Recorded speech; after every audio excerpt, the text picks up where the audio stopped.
Welcome back to Peace, Love and Tarot. This reading is for Aquarius, Sun, Moon or Rising. And Aquarius, this is your weekly intuitive tarot reading for April 13th to the 19th.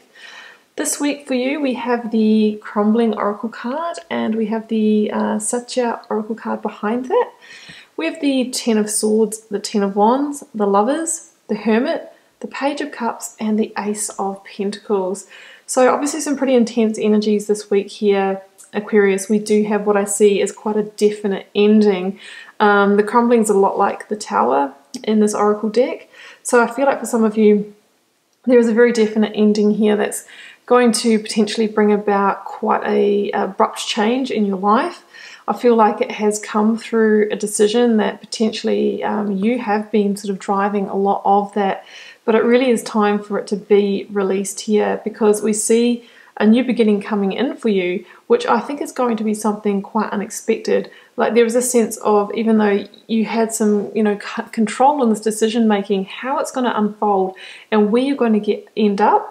I feel like you probably couldn't have imagined this. It's quite different to how you planned your life, but it's going to be quite a serendipitous surprise for you. So I really love that. It's kind of like the silver lining, guys. So yes, it might be an ending. There might be some hurt and pain associated with it, but there are gifts and greater things coming. So we must keep that in mind. So let's start off with the Oracle cards.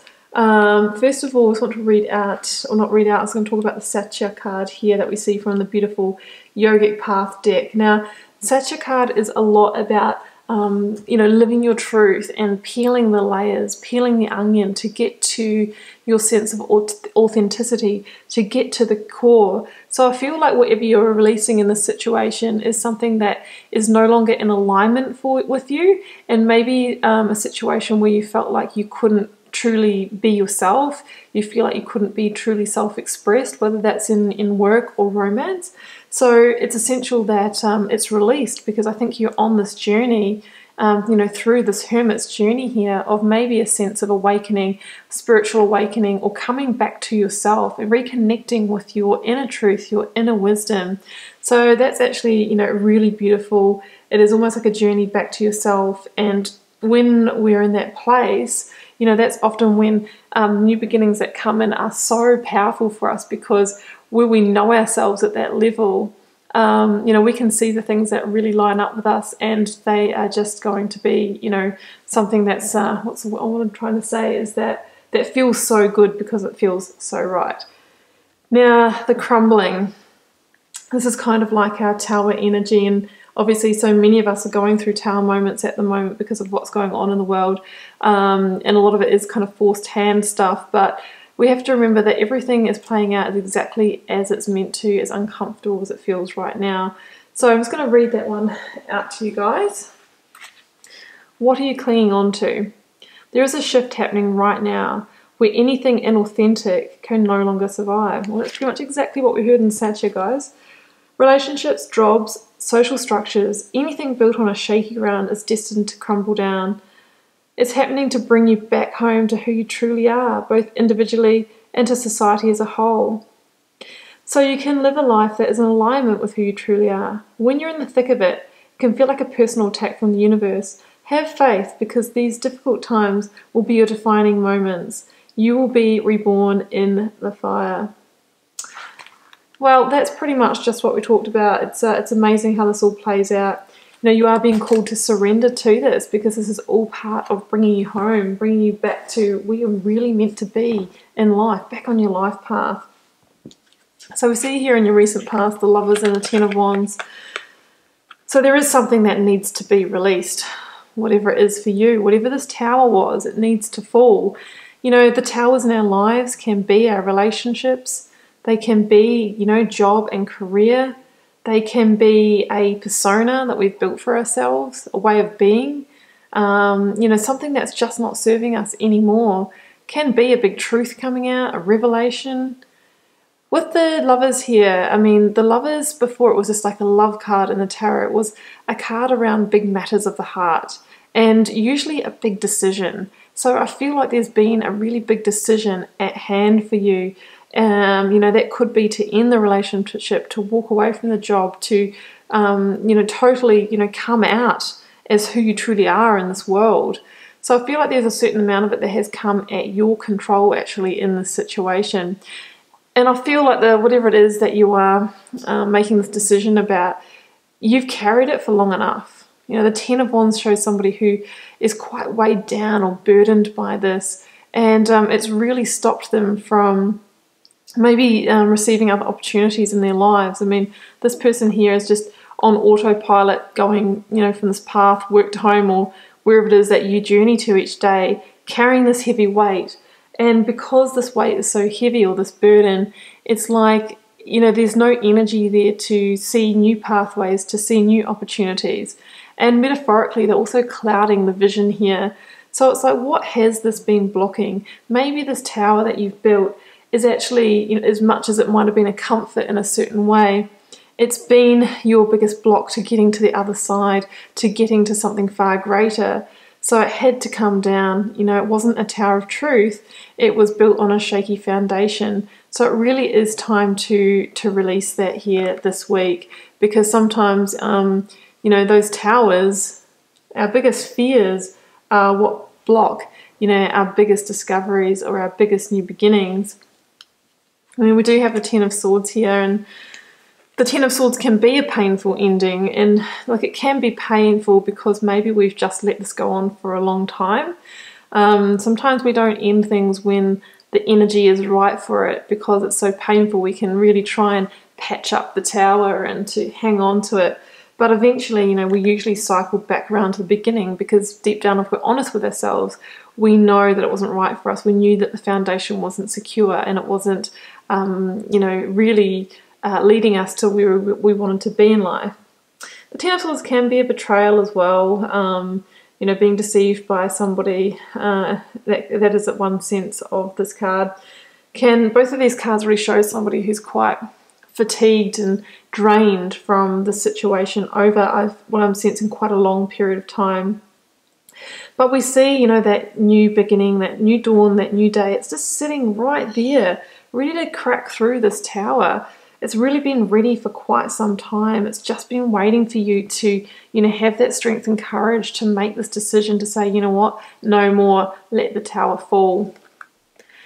And the Hermit. So I do feel that after this tower comes down, there's going to be a period where you're going to need to retreat for a while, to go within, to seek answers, to reconnect with your internal and inner wisdom.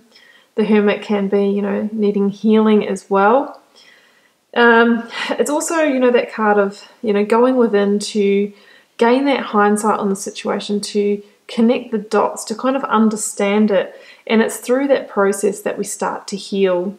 And that's why we have, you know, the small star energy burning in the lantern here, because the star is a card of rebirth, of renewal and divine wish fulfillment. So it says to me that the more you kind of seek and go within and reconnect with your true self, you know, that's when you start to heal, and that's when the path forward starts to illuminate. And at first it might feel like you're quite in the dark and you don't know where you're going, and you don't know what to do now after the situation ends. Maybe you can only sort of see just one or two steps in front of you. But the more you do that inner work, that star energy starts to burn brighter, and that pathway forward will be illuminated. It can just take time with the Hermit. You know, the Hermit can have a 9-day, 9-week, 9-month energy. But, you know, it's really about committing to doing that work so that we can move through that Hermit phase more quickly. But sometimes it's good to take the time. I mean, we're all on a bit of a retreating phase at the moment anyway. So, you know, it's great that you have maybe the stillness to be able to journey this. But in the near future, after this Hermit phase is finished for you, we have a new beginning that is really ready to come in Aquarius. This is very exciting. So we have the Page of Cups and the Ace of Pentacles. So this is, to me, it says a very synchronistic new beginning, and one that could come out of nowhere. Expect the unexpected. We have a fish jumping out of a cup here. So it's like a surprise, like a cosmic surprise in store for you.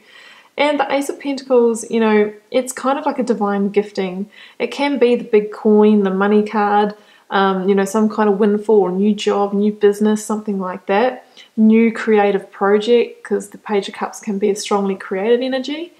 But the Ace of Pentacles can also talk about solidity, stability. So it could be, in a relationship sense, finding somebody who, you know, has a sense of playful fun and also, you know, wants to be solid and stable with you.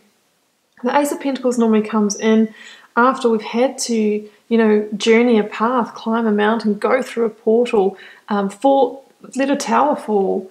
So it's kind of like the reward at the end of a big change, a big transformation in our lives. In the Page of Cups, it could be a younger water sign as well that either comes in or it has something to do with linking you to this new opportunity.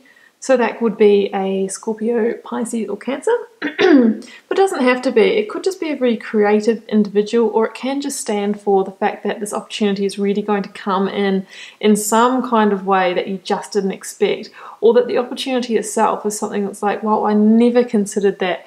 If you told me this last year, I never thought I'd be doing this, but it's just so perfect.